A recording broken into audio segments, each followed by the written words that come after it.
It's time for the Splash Live from Civic Center TV, featuring stories from and about people like you in the greater West Bloomfield area.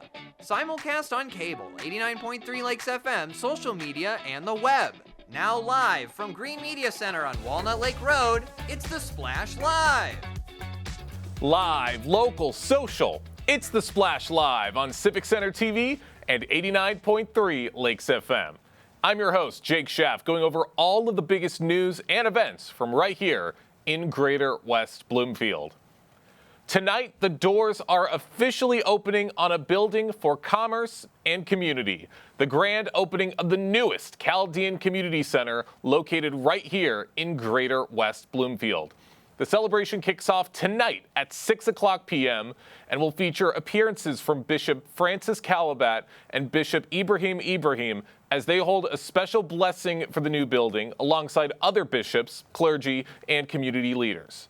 Just a short while ago, I spoke with Tom Haji, a board member with the Chaldean Cultural Center, and he gave me a sneak preview of what kinds of amenities will be available with this new building. This facility will be mainly for cultural competency, cultural awareness. So we're going to have a library that will host a lot of our old manuscripts dating back to 500 AD. We'll have the only Chaldean museum. We're moving it from Shenandoah to our facility here and doubling its size.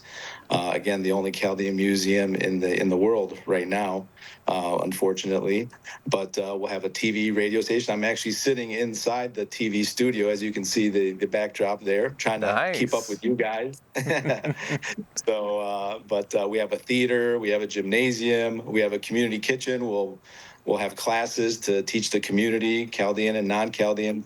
Everyone is welcome to come and sit on the classes and learn our food, learn our heritage, learn about our culture.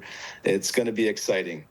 So many great features that are now going to be available for the Chaldean community within West Bloomfield. And that's a really great studio room that Tom Haji was in. And Tom went on to explain to me why a place and an environment like this one is so important to the community. Well, it's definitely a big milestone for us, and 2008, we did a survey.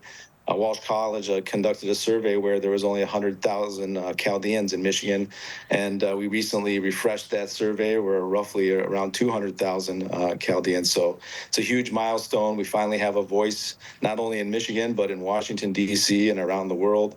Our president has recently visited the Middle East, and we're building bridges there as well. So our voice is being heard all the way through the state capitol, D.C., and around the globe. So it's a pretty big deal for such a small community. There used to be over 1 million Chaldeans in Iraq, not too long ago, and now there's less than 200,000. And so this is our new home. As Tom mentioned, that voice that he's talking about is very important for everybody to hear. And it's even gotten to the point where at their soft opening back in May, Governor Gretchen Whitmer even made an appearance to welcome the community and to highlight the brand new building. And of course, this building hopes to send a broader message to the Chaldeans of the Greater West Bloomfield community. And Tom Haji had this message to say to young Chaldeans. Well, they should be proud. They should be proud to be Chaldean. They should get more involved. We the next generation. I know if we don't keep our language and our heritage going, we're going to lose it, and we don't want to do that. We have a very long history, over 5,500 year history, and Jesus spoke our language, and it's something to be proud of and something to get more people involved. So we need the youth to get more involved, and we have a very strong community here in West Bloomfield and Sterling Heights, and we just ask that everybody, make their way through and see how we can keep the growth going. It's going to be an amazing night for the Chaldean community and for everyone in Greater West Bloomfield. I'm going to be out at the event tonight at 6 o'clock p.m. to capture all of the action, and you can see everything very, very soon in the coming days on Civic Center TV. But we appreciate Tom for telling us all about this incredible building and what it's going to be bringing to Greater West Bloomfield. Recently, a powerful and motivating event took place at the Greater West Bloomfield Township Public Library to benefit business women throughout the community, and it emphasized the power of communication. I was there to capture everything and to hear why it was so important for everyone to come out to that event. Well, I'm with Great Lakes Women's Business Council, and we certify women-owned businesses in Michigan and Indiana. So we are a sponsor of this event, and we've done it the last couple years, and it's been great. We get a great panel of women up to talk about how they've thrived in their business, and it's an amazing event to network with other women in the community. Well, anything that promotes women in business and helps enhance networking is a great thing in my book. I think we all grow together and learn together, so it's just a really great opportunity to get to know folks, get to understand, share what I know, and learn from others. What would you say are some of the biggest takeaways that everybody could gain from tonight? I think the number one thing is really perfecting your pitch or your first 30 seconds with someone, because you don't want to feel like you're pitching your business. You want to build a connection. It's all about relationships. So if someone can really take that opportunity to perfect that and get comfortable talking to people they don't know. The second one would probably be just understanding all of the diversity of people that are here, what types of businesses we have, learning a little bit more about what's available. And then the third, WeBank and Oakland Thrive always do a really nice job of providing resources for women business owners or for business owners in general. So providing those opportunities, learning what resources are available. I've been in business for 9 years this year, but there are quite a few new businesses. So getting some new resources would be great. I think it's very important that we find time to connect in person and make those genuine connections with other people, other women, other business owners and professional people. So I think it's super important that we have these types of events. It's kind of like the gym, like you don't always want to go, but then when you go, you're like super glad that you did. So if you kind of hesitate on the networking in person, you're an introvert or shy, it's still worthwhile to just, push yourself to go, because you just might make one really, really great connection. All it takes is one really great connection. How great is it to see something like this event make its way to Greater West Bloomfield to help all of these women here tonight? It's huge. First of all, there's not any other type of a organization like Oakland Thrive, like the other resources that we have that are here as well, and we're all in this all together, and through all of our services that we offer to our community, we make them better, we make them thrive, we make them successful. I think it's extremely important, especially in today's day and age, to reach out and know that you have a community behind you. I think community is very important, and when you can find it in smaller communities around you, it will really help you grow in whatever you are doing, and finding just like-minded people around you is really important. Annie is absolutely right. Community is very, very important. And networking is always one of those things where you don't realize how important it is until you realize how much you need it. So events like these, the Women Who Thrive event, are very, very crucial to build those ever important business bonds to help propel you to even greater success in the future. But big thank you to Women Who Thrive for allowing me to stop by and to capture some of the magic. Can't wait to see if any of those other events are going to be popping up throughout the year later on. And speaking of powerful businesswomen, a local professional is celebrating 5 years of service to the community. Tomorrow, June 5th, Karen Faith LLC is inviting the West Bloomfield community to an open house style anniversary event, providing tours of her practice space, an informal meet and greet, and allowing people to check out some very important resources. I recently spoke with Karen Faith Gordon herself on the program as she reflected on her accomplishments throughout the Greater West Bloomfield community. Karen, thank you so much for joining us here on the Splash Live. Thank you, Jake. I appreciate you inviting me. Thank you very much. Absolutely. Always love talking to you. And as you celebrate your 5-year anniversary, what are the most meaningful changes you've seen in how West Bloomfield families approach aging and caregiving? Some of the most positive things that have occurred have been, number one, the growth in my caseload and the ability to support and guide as many people as I can along their aging journey. And through lectures and presentations and word of mouth, it's been really gratifying to see how many people have found my practice and how our business has been able to grow and serve more and more people. That's right. Your business is helping so many people all throughout Greater West Bloomfield, and there's going to be a lot of things for them to experience at this open house event on June 5th. What do you hope participants will take away from the event, and how can neighbors best engage with you afterwards? Their takeaway from the event will be to make connection with me and with other practitioners that also are in my space offering their services and expertise, whether it be through counseling or through yoga or through physical therapy. We are a space of wellness and holistic well-being, if you will. And so, yes, the cognitive piece, and also, yes, the physical piece. And so the takeaway will be connection.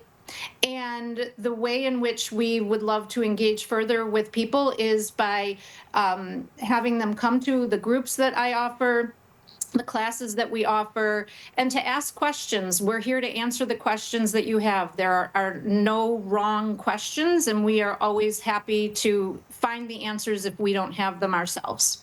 That is absolutely right. And you're talking about connections. That's such an important word you hear very, very often throughout Greater West Bloomfield. It truly is what binds each and everybody together through what they do. Now, how has expanding telehealth services, how has that influenced access to geriatric mental health care for West Bloomfield's older adults and their caregivers? Thank you. That's a great question. It has really and truly been an invaluable way for people to access their mental health well-being, because there are many people who are homebound and or who are no longer driving and or who live across the state and wouldn't be able to travel to see me in West Bloomfield. So many of the people that I see are, yes, they are local and they may not have access to transportation. And so telehealth opens up that world to them that they would otherwise not have available. And then throughout the state, all over Michigan, I have clients calling and connecting through telehealth. It's very humbling to be able to be a source of comfort and guidance for so many people. That's absolutely right. Being a big source of guidance for those older adults, like I mentioned, as well as their caregivers. And caregivers do so much. They take care of many, many things when it comes to the older adults of the community. And in our community, what unique challenges do you find caregivers facing? And how does group support help alleviate those stressors? Another great question. Thank you for asking, Jake. Yes, caregivers are carrying a heavy load. And what I am seeing more and more often when you ask about the unique challenges is that I'm seeing younger and younger young adults who are moving into their own midlife, who are sandwiched between their raising their own families, managing and navigating their own careers, and now coping with the changing needs of their parents and even sometimes their grandparents, and maybe even simultaneously. And the support groups that I run, what I think the greatest takeaway for people is, again, we come back to that word connection, right? I am so gratified that the one-on-one work I do with clients can help them. And I see tremendous value, and sometimes even more value, in the affirmation that comes through these shared experiences where people learn from each other. All great things to take away from these experiences. For those just joining us right now on the Splash Live, I'm speaking with Karen Faith Gordon, the founder and owner of Karen Faith LLC, who is celebrating 5 years of service to the Greater West Bloomfield community and is inviting the West Bloomfield community to an open house style anniversary event that's going to be taking place on June 5th. Now, Karen, you cover a lot of things when it comes to your teachings. One of the big things you talk about is the effects of dementia and cognitive impairment. What are maybe some misconceptions about dementia and cognitive impairment that you encounter locally, and how can the community better support memory care needs? Well, one of the biggest misconceptions is that every person's journey is going to look a certain way, and that's simply not the case. The dementia manifests itself in myriad ways, and if I saw 10 people in a day all diagnosed with dementia, I would see 10 different manifestations of it and all the nuances that go with that particular individual. And I think that is one of the greatest challenges for people who have been diagnosed and or who are caring for someone who has been diagnosed, is the heightened anxiety around what is going to be their trajectory. And so that is something that is challenging, and that I address with individuals and families all the time. And the greatest way that they can support both themselves and their loved one is by educating themselves. And whether it's through reading, I mean, the 36-hour day is a go-to for me and many of my clients. I'm always sharing books and resources with clients to add to their knowledge base, because truly dementia is a snowflake disease. There are no two that look alike. And that is something that that uncertainty can be a very challenging landscape for people to navigate. You're certainly right. It's something that a lot of people have experienced with some of their family members. I've certainly had family members a long time ago who've suffered from dementia, and it's been heartbreaking to see. But important information like this is crucial so that everybody can help understand it for the future. Now, Karen, which local organizations, healthcare providers, or faith communities have you partnered with to extend your services, and where do you see opportunities for new collaborations in the future? West Bloomfield Parks and Rec has been a wonderful partner throughout this past year. Through the funding of a grant, we've been able to provide monthly lectures at West Bloomfield Connect, and I have been able to host groups at my space at Karen Faith LLC that have been truly well attended and well appreciated. The feedback has been incredibly positive. Jewish Family Service has an incredible wealth of resources that I refer to all the time for people who are seeking cognitive ways to stimulate, engage, and sustain their cognitive reserves. So that's another resource that I really, it's a go-to for me. And many of the local senior centers are very, very integral to my work, because I'm one person, and my practice, I'm here to support as much as I can, and there is nothing better than being able to refer and encourage and recommend people to other sources that I know are of integrity.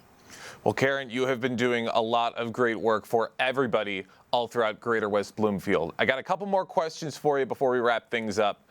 As you've been here for 5 years so far, as you look towards the next 5 years and even beyond that, what developments or programs are you most excited to bring to West Bloomfield to further enhancing ease and grace in aging? I'm most excited, actually, Jake, about the opportunities to be out in the public, if you will, helping to educate and inform people. It is so, it gives me so much pleasure to be in spaces where I can offer information and invite questions and see what happens in the room when the energy shifts from fear to empowerment. And I really would like to see the growth of the practice, yes, to continue the mental health aspect, and yes, to continue to offer physical well-being through yoga or physical therapy or other classes that we can offer. I myself am very energized by being out in spaces where people are interested in learning more about the various joys and challenges of aging and really engaging with me and with each other around their own stories. Everyone has a story. And when I'm in front of an audience, I love to share mine and then invite others to share theirs and then watch as connection happens in the room. You're certainly right. Every single person has a story, and we thank you for stopping by today and telling yours. One more quick question before we wrap things up. Where can people go to gain a little more information about your open house that's taking place on June 5th? They can go to the website, karenfaith.llc. They're welcome to call the office, and we're going to be putting things on social media, on Facebook, on Instagram, on LinkedIn, and just spreading the word of mouth around the community. Yeah. Well, can't wait to see what's to come from this great event, and can't wait to see what's to come with Karen Faith LLC for the next 5 years and beyond. Karen, thank you so much for joining us here on the Splash Live. Thank you so much, Jake. It's truly a pleasure. Thank you. We appreciate Karen Faith Gordon for everything she does for the greater West Bloomfield community, and everyone's going to have the chance to thank her in person for everything that she's done at the open house taking place tomorrow. Can't wait to see what's to come from that. This weekend, the greater West Bloomfield community will have the opportunity to spend some time outside and devote the day to celebrating nature. This Saturday is National Trails Day, and of course, our friends over at WB Parks have an incredible day full of fun planned for everyone. Here to tell us more is West Bloomfield Park Naturalist Supervisor Lauren Azuri. Lauren, thank you so much for joining us today. Thanks for having me. You know, I always love to talk about the great outdoors. Of course, that's why we wanted you to join us today, because who better to talk about National Trails Day than you? Can you give us an overview of what West Bloomfield has planned for this incredible celebration this weekend? Yeah, so we are proud to help and maintain a section of the Great Lake to Lake Trail, and that is what runs through West Bloomfield, our West Bloomfield Trail Network. It's 6.8 miles, but don't worry, you don't have to walk the whole thing or bike ride the whole thing. It's whatever is great for you and your family or your group of walkers. So you can join us starting at Walnut Creek Middle School at 8 a.m. We have awesome shirts. I have a collection of them over the years, but they're new and different every year, so we'll reveal that new design. And you can pick up your Trails Day shirt while supplies last between 8 and 8:30 at Walnut Creek Middle School. We're choosing that as our starting point at 8 a.m. because it's just right across the street from the start of the West Bloomfield Trail Network. Awesome. That's going to be so great for everybody. I still have my shirt from last year's Trails Day celebration. I was out there getting footage throughout the whole thing, and you can see the footage right now if you're watching on civiccentertv.com. But I'd imagine that there's going to be a lot of great things that people can be a part of. Like what are some of the featured activities or events that attendees can look forward to? Yeah, when you check in at the Walnut Creek Middle School, there'll be some giveaways and different activities. We'll have some education about trails and everything that West Bloomfield Parks has to offer, all the places you can enjoy trails in our community. We're also, as you walk down the trail and make your way, there'll be different naturalist education stations. So you'll learn a thing or two about the critters and things and plants growing that you might encounter along the way. So there's 4 nature education stops.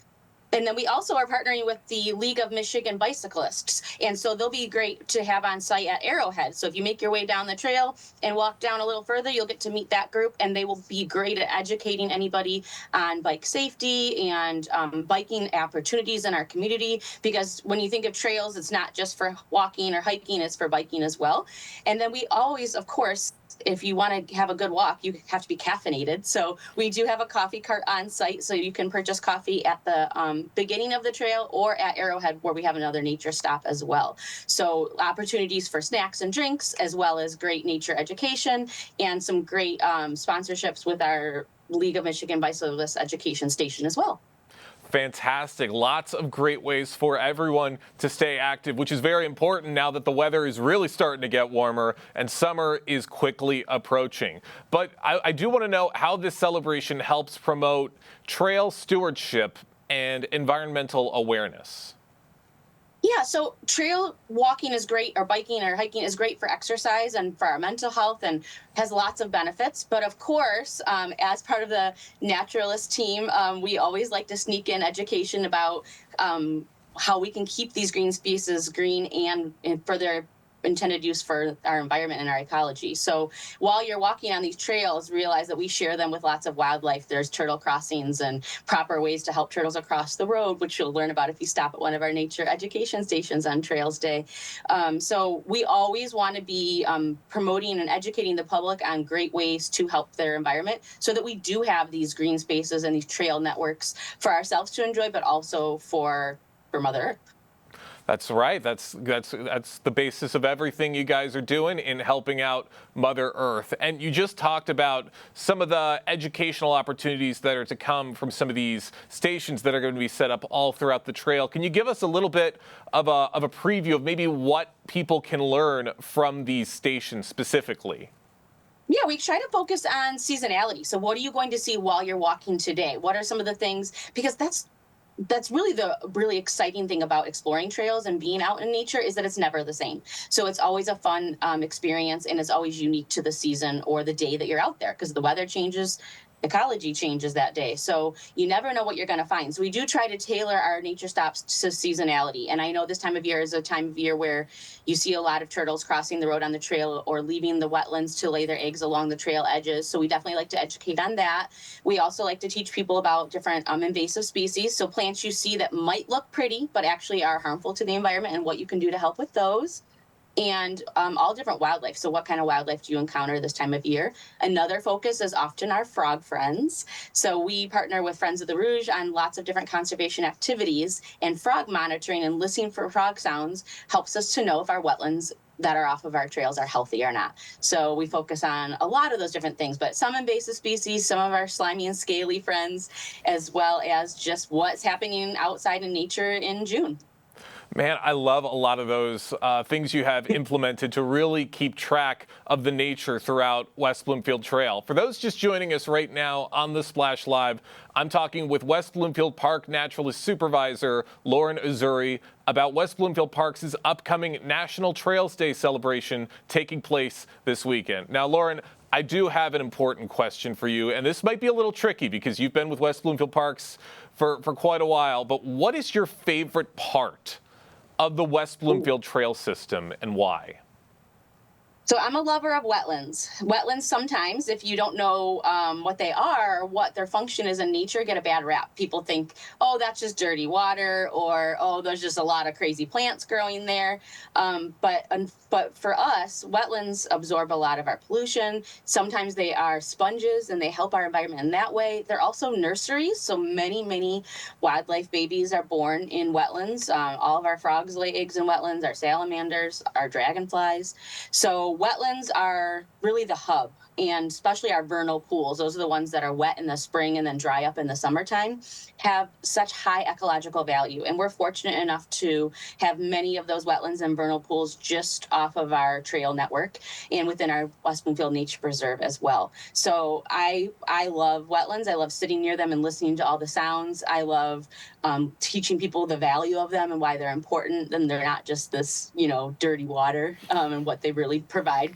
A lot of wildlife habitat, our blue herons and things that people love to view call wetlands their home. So I love that our trail network has access to all those wetland viewing, and so that people can hopefully learn to appreciate them and keep them clean. You're certainly right. Lots of very fascinating things hidden throughout the wetlands of Greater West Bloomfield. Now, we touched on this a little bit ago, but especially with, as I said before, with summer coming up and everyone wanting to get outside and stay active, how do the West Bloomfield Trails contribute to the community's health and wellness all year round? Yeah, easy access to green spaces is so important, and we're so fortunate in West Bloomfield and the Greater West Bloomfield area that we have that here. A lot of people can even just walk to some of the trails or parks from their backyards. I hear people say that all the time. Oh, I just live right over there, and I come visit all the time. And so we hope that all of these parks are open and available to everyone in the community so that they are able to get out, get some deep breaths, and appreciate nature. And it does help our physical and mental health. So lots of options. So even if you're not able to join us on National Trails Day, please check out our website, wparks.org. There's a list of all of our parks. We have over 600, or just under 600 acres of parkland here in West Bloomfield that West Bloomfield Parks maintains and manages. So there's so many opportunities for access to green spaces and to nature and trails. So hopefully you can join us on Trails Day, but do know that there is, nature never closes. So most of our parks are open dawn to dusk, so it fits most people's schedules, and you can come and visit and enjoy those spaces at any time.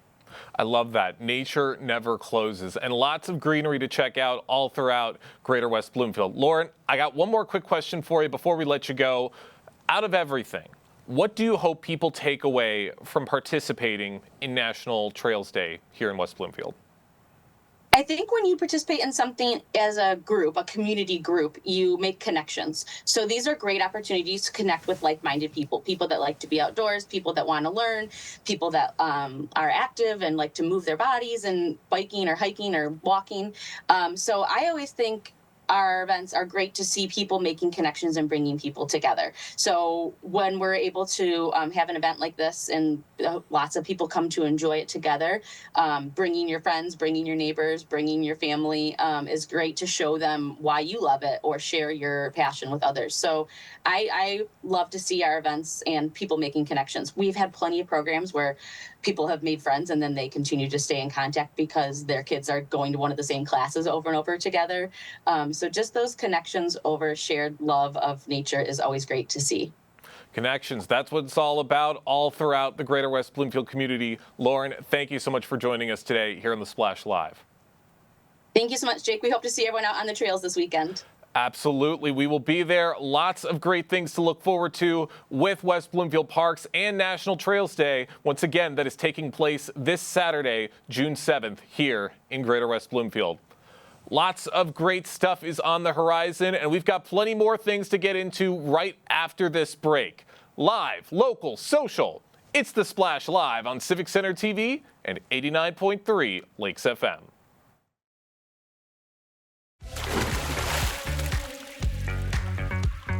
We'll be right back with the Splash Live.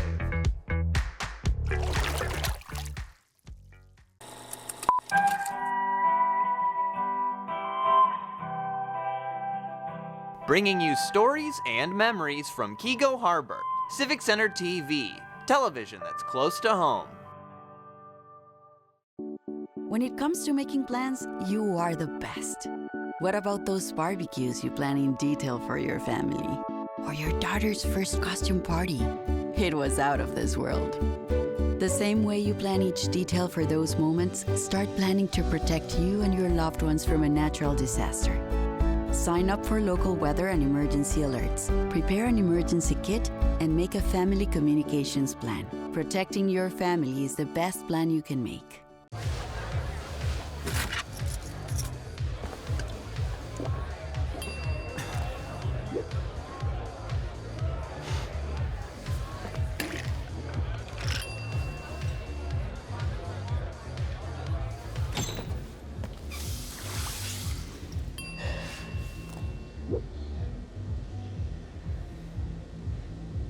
If you need to do something to feel okay to drive, you're not okay to drive. Don't drive buzzed. Hi, I'm Chris Fry, Park Superintendent of West Bloomfield Parks. Congratulations, Civic Center TV, on 1 million views on YouTube. Thank you for all you do in the community, and thank you for having me on The Splash throughout the season to talk about activities out in the parks. Chris Fry, proud to be 1 in a million.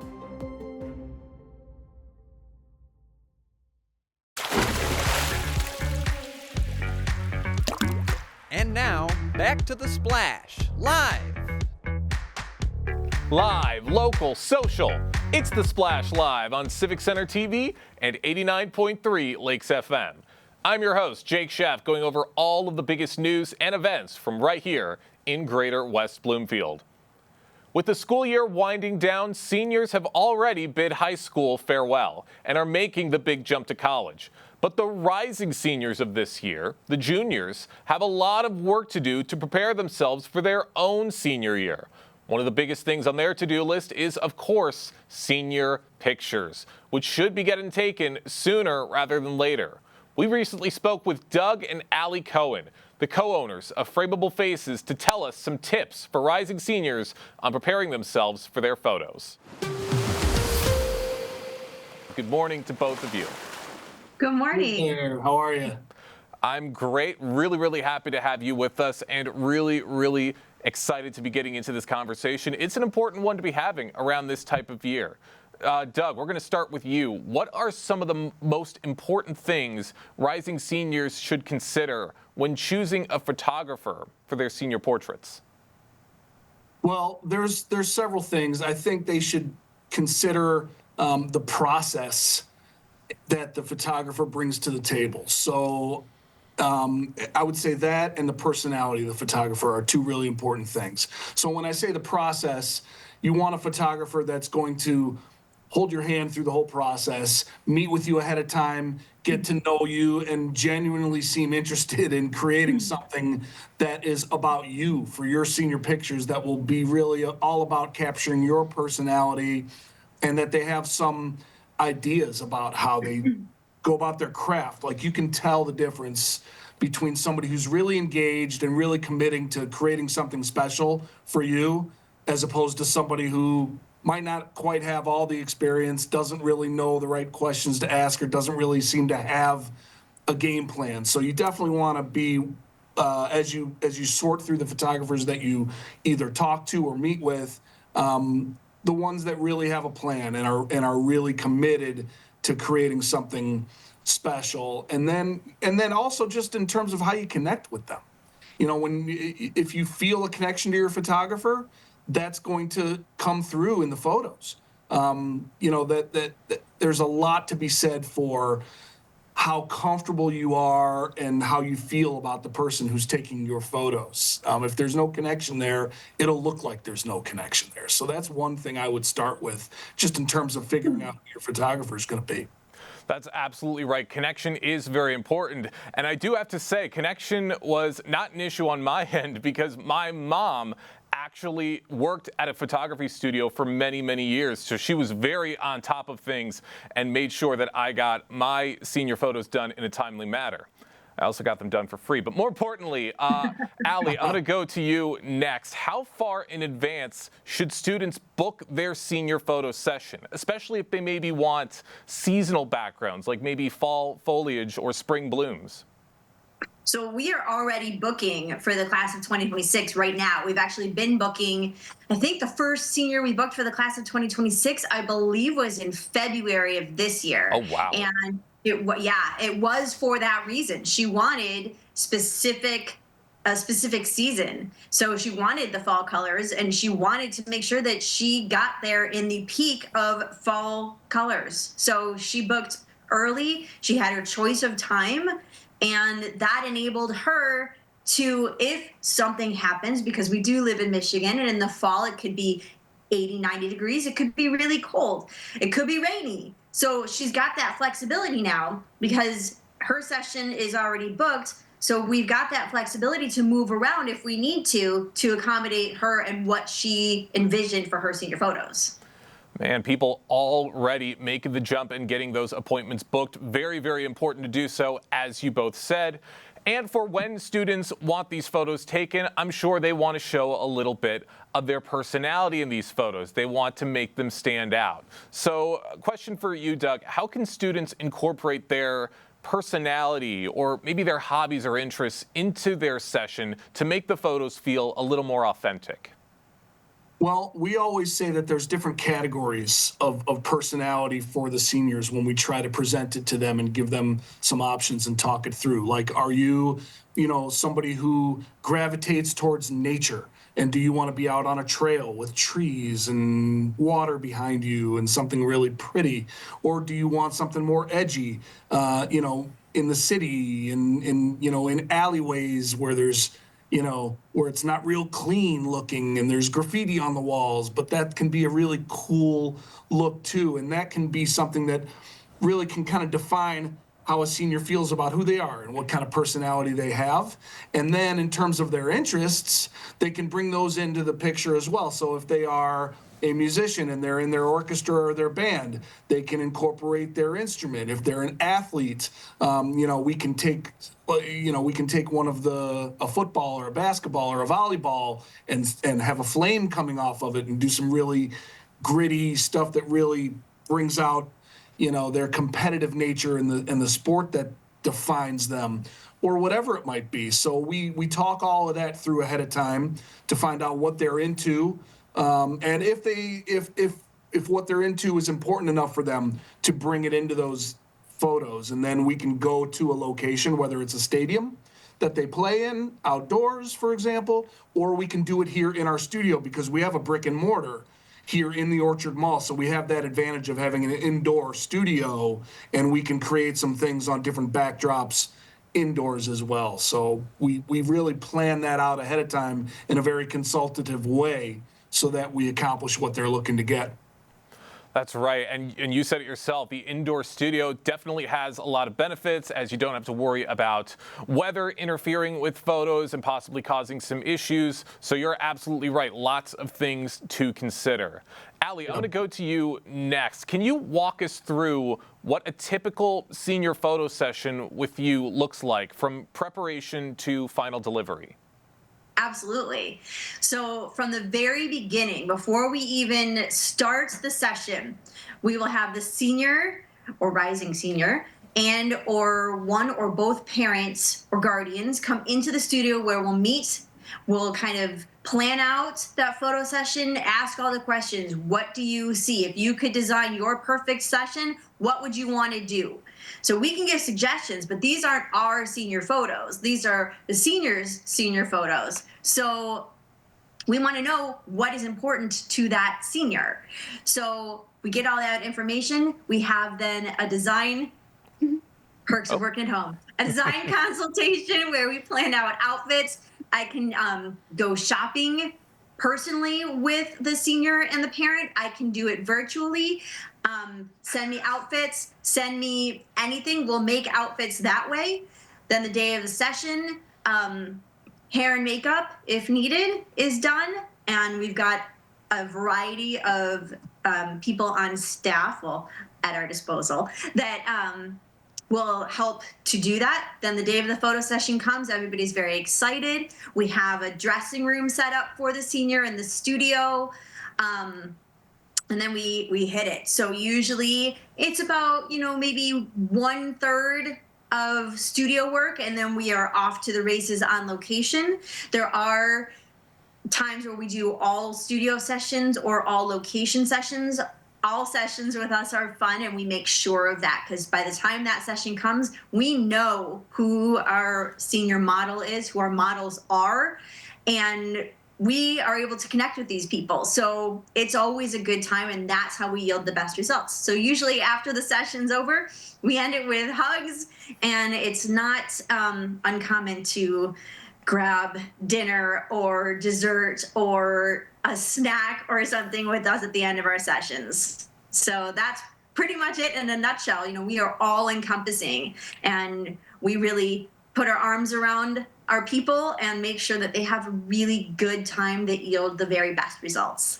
Man, everything sounds like a well-oiled machine. I can imagine that you guys are going to be very, very busy in the coming months. For those just joining us right now on the Splash Live, we have the co-owners of Frameable Faces in West Bloomfield, Doug and Allie Cohen, as well as their cat, joining us right now on the Splash Live, talking about preparations for senior photo seasons for these upcoming seniors, the rising seniors. And I'd imagine that when it comes to taking photos, maybe not all the time things go perfectly. What are some common mistakes or regrets you hear from students after their senior photo sessions, and how can they avoid these mistakes? Doug? Ooh, that's a tough one. Well, I mean, the obvious one would be that, sometimes people will come to us for a session to correct one that they might have already had because they went with somebody that they shouldn't have, or they weren't happy with the results, and they didn't, listen,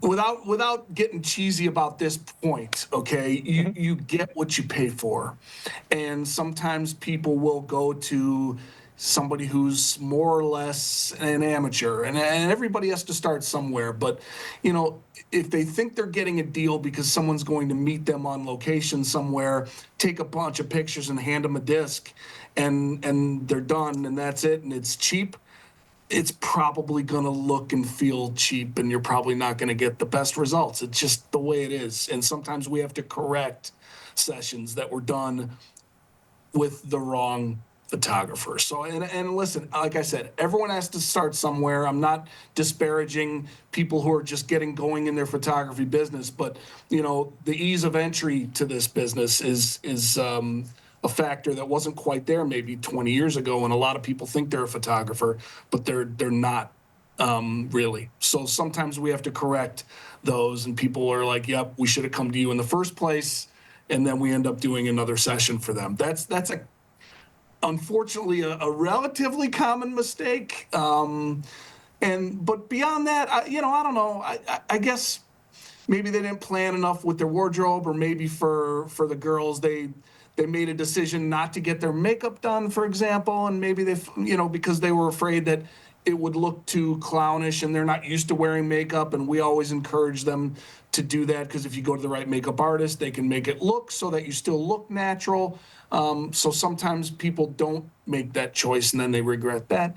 But we like to think that we cover all of those things because of the way we approach everything. And that also goes for, on the back end when it comes to products, because we have an ordering meeting with our clients where they come back in and they view the images with us on a big screen. We can virtually show them what their images will look like on their wall, and we really walk them through that part of it too, so that they get quality art to put on their walls that they can appreciate. You can't really get that from somebody who just hands you a thumb drive.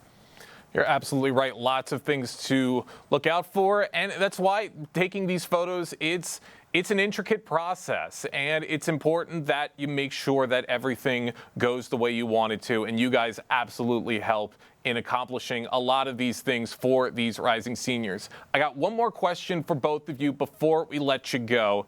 What should seniors look for when reviewing and selecting their final images for yearbooks, prints, or graduation announcements once everything is said and done with taking the photos? Allie, we'll start with you. Personality, 100% personality. So as a parent, I've had 2 kids go through their senior photos that I did for free, mind you, just like you. And my favorite shots are the ones where you can see their faces. Bodies in full length are wonderful from the parent perspective. That's great.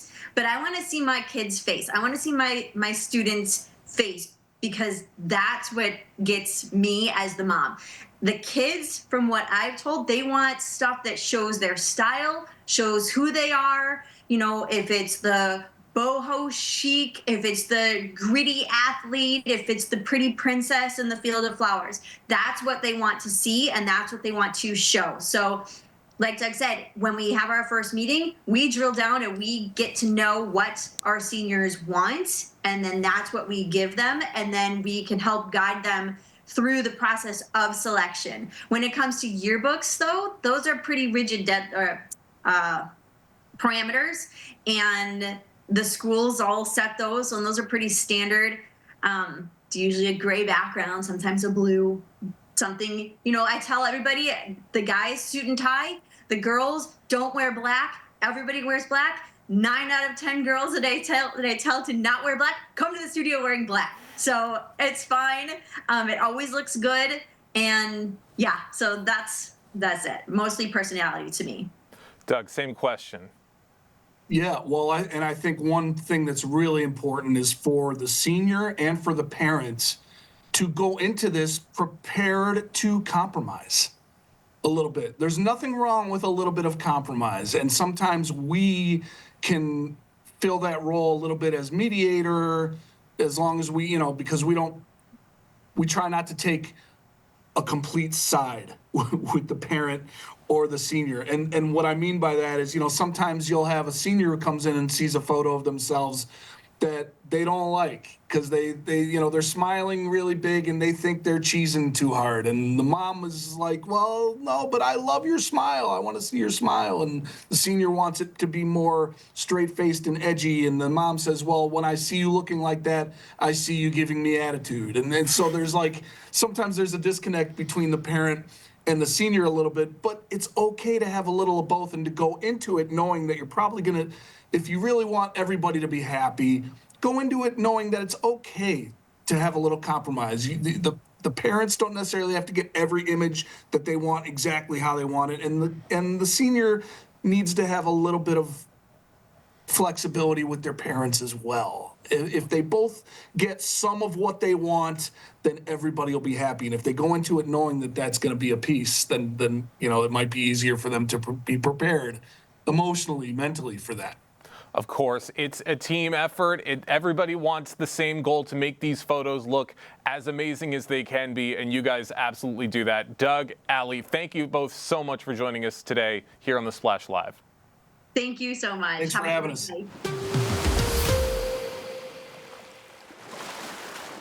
Lots of photos are going to be taken within the next few months as people get ready for their own senior year and get ready to have those pictures available for everybody to see. So we appreciate Doug and Allie Cohen for stopping by and for giving us all this important information on what people should be looking forward to and being aware of when it comes to getting their senior photos.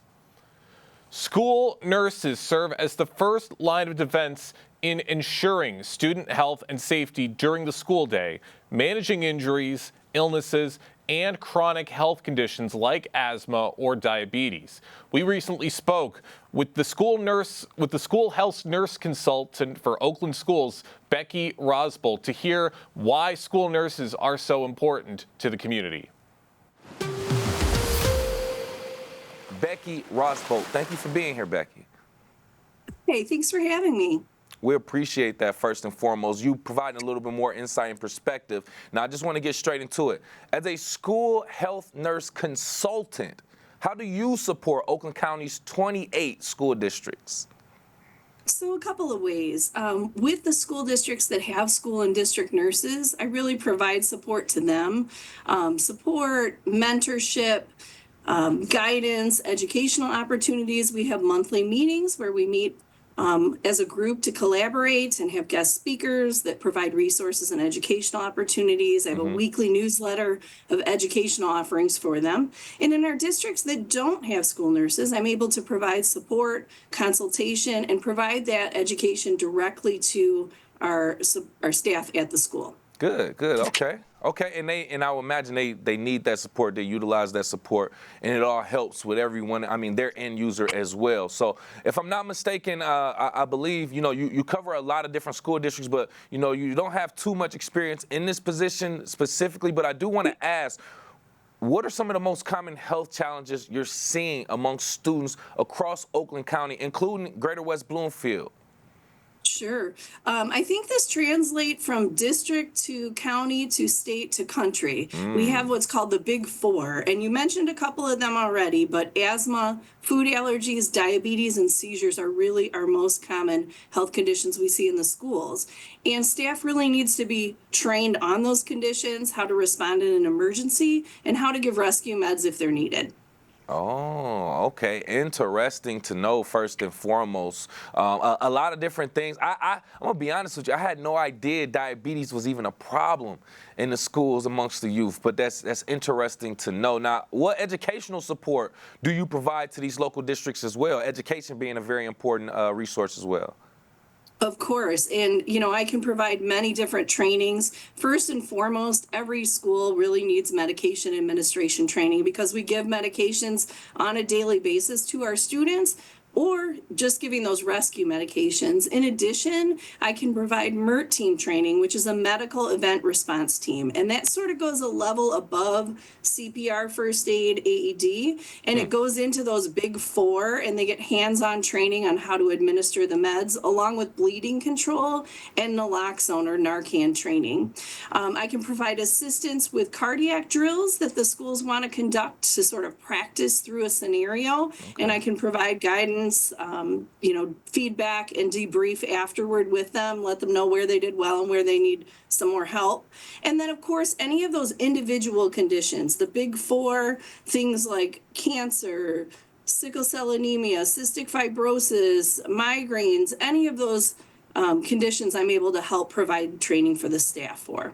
Good, good. Give them a little bit more help and be that extra source that they need if they are, curious about how to address certain things as well. Love to hear that. And want to dig a little bit more into that as well. But with me right here live on The Splash, by the way, school health nurse consultant for Oakland Schools, Becky Rosbolt, just talking about the role of a nurse and nurse consultant in our local schools as well. Now, I just want to reiterate the difference, right? Nurse and a nurse consultant. The nurse is actually there doing the work. You're the consultant. You're there, like I said, resource and their person of information. So what does being a school health nurse consultant mean to you personally and professionally?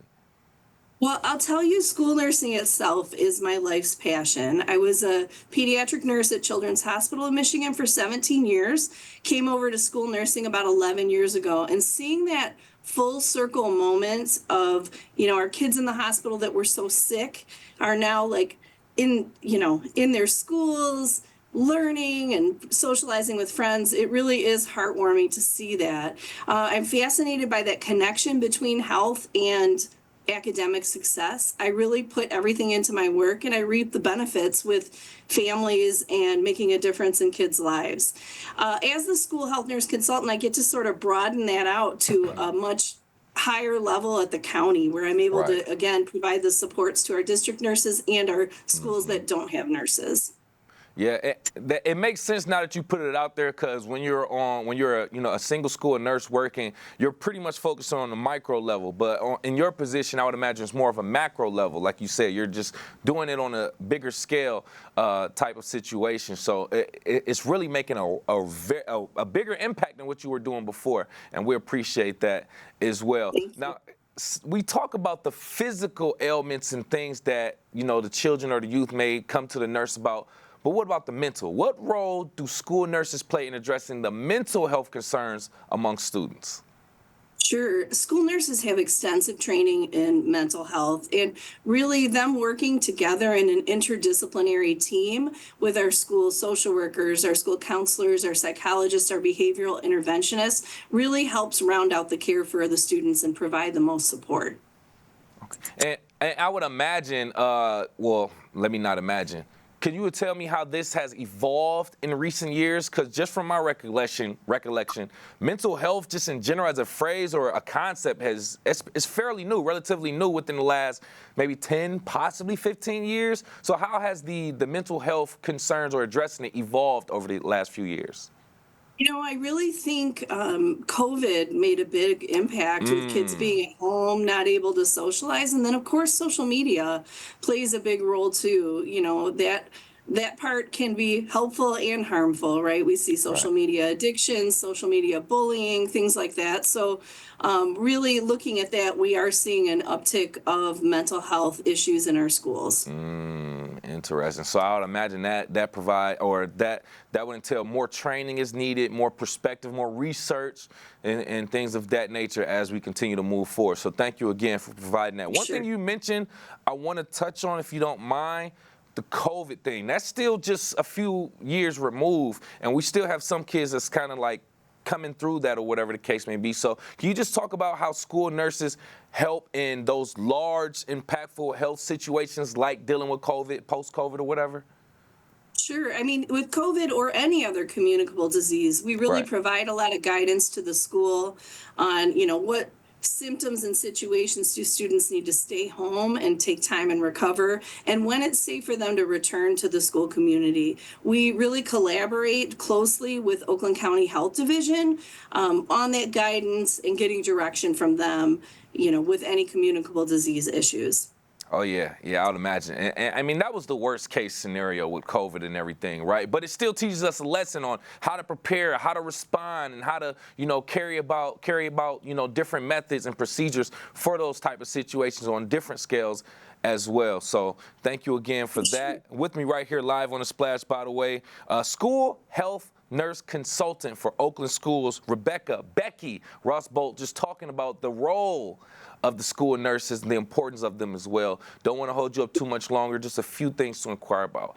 You talked about families as well, working with families. So how do you collaborate with local West Bloomfield or Oakland County families and educators to ensure that our students are receiving the care and support they need? Again, in my role as that nurse consultant, I'm really going to be able to provide support, consultation to schools, especially with our students with chronic health conditions, provide education and training to the school staff to help support those students throughout the day, and be able to provide resources for them in the community that they may need. Good. And lastly, just want to ask you if there's a message that you want to get out to West Bloomfield parents and students, or just Oakland County parents and students, for them to better understand the role and value of school nurses. For sure. Often school nurses aren't really seen on the forefront. We do have some schools that have one school nurse, but the majority of Michigan districts have one nurse for multiple buildings. So they're really more behind the scenes providing support to the staff. We work through a whole child lens. So we look at the child through a lens of cognitive, emotional, behavioral, mental, and social needs. So we work with that interdisciplinary team to really remove barriers and help that child reach their full academic potential. We develop plans of care to help with our kids with chronic illness throughout the school day. We train the staff to deliver that care. We collaborate with school staff in academic accommodation meetings like 504 plans for our kids in general education, and then individualized education plans for our students that need a little more academic support. We assist with disaster planning, threat assessments, compliance, mental health, as you mentioned, and of course that communicable disease component where we really provide guidance to the school staff and work collaboratively with the health division. Sounds like you all are ready and prepared for any and everything, and that's what we appreciate you all for. And thank you again for your time and your information. Once again, school health nurse consultant for Oakland Schools, Becky Ross-Bolt. Thank you so much for your time. Thank you for having me. We appreciate the school nurses for everything they do for the kids of our community. But that's going to do it for us today here on the Splash Live. I want to say a big thank you to all of our guests and for our entire team for helping to make this show happen every single day. I've been your host, Jake Schaff. Live, local, social. It's the Splash Live on Civic Center TV and 89.3 Lakes FM.